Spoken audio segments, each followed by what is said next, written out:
ସଙ୍ଗୀତ ନିର୍ଦ୍ଦେଶକ ଓ ଗାୟକ ଅଭିଜିତ ମଜୁମଦାର ଅସୁସ୍ଥ, ଘରୋଇ ହସ୍ପିଟାଲରେ ଭର୍ତ୍ତି।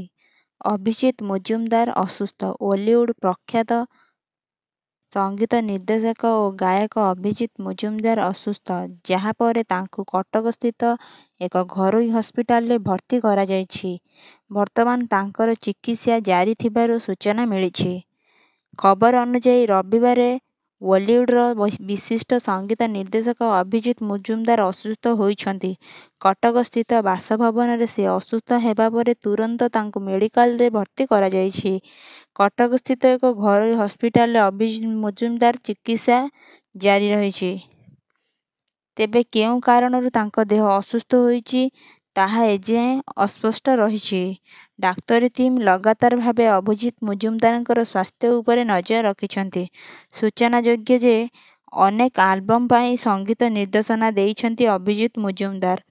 2000 ମସିହାରେ କାଶିଆ କପିଳ ଜରିଆରେ ଫିଲ୍ମ ଦୁନିଆରେ ପାଦ ଥାପିଥିଲେ ଅଭିଜିତ ମଜୁମଦାର, ଯାହାପରେ ସେ ଆଉ ପଛକୁ ଫେରି ଚାହିଁ ନାହାନ୍ତି। ବର୍ତ୍ତମାନ ଯାଏଁ 50ରୁ ଅଧିକ ଫିଲ୍ମ ପାଇଁ ସଙ୍ଗୀତ ନିର୍ଦ୍ଦେଶନା ଦେଇ ସାରିଛନ୍ତି, ଯେଉଁଥିରେ ଏକାଧିକ ଫିଲ୍ମରେ ବି ଗୀତ ଗାଇଛନ୍ତି।